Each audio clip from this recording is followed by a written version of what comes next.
Welcome to Royal Enfield Himalayan.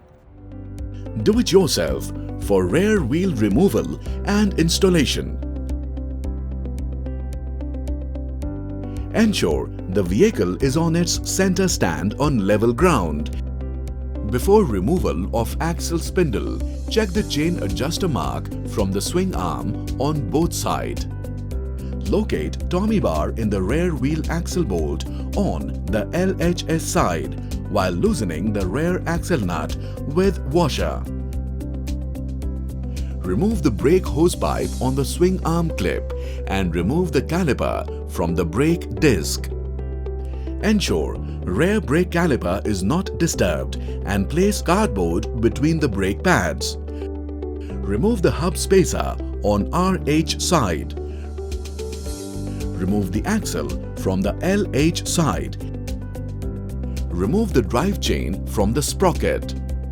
Slide out the rear wheel from the swing arm. Remove the sprocket from the wheel hub. Insert the wheel assembly between the swing arms and locate the sprocket lugs correctly on cush rubbers. Install the sprocket. Install the drive chain on the sprocket. Ensure the axle mounting hole in the swing arm, wheel hub are aligned. Ensure the spacer for RH side is located on the sprocket. Remove cardboard placed between the brake pads and locate the caliper bracket slot on the lug in the swing arm such that the brake disc is between the brake pads.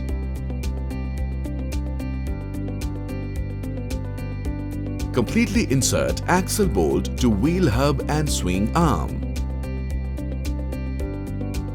Assemble wheel axle nut. Ensure correct chain tension and rear wheel alignment with front wheel by adjusting the adjusters on both left and right side of swing arm. Locate Tommy bar in the rear wheel axle bolt on the LH side while tighten the rear axle nut. Fix the brake hose pipe in swing arm clips. Ensure the brake hose is correctly positioned on the clips without any twist, sharp kinks or damage, as it will seriously affect the performance of the rear brake. Check rear brake for effectiveness and correct functioning before using the motorcycle. That's it. You have done the rear wheel removal and installation.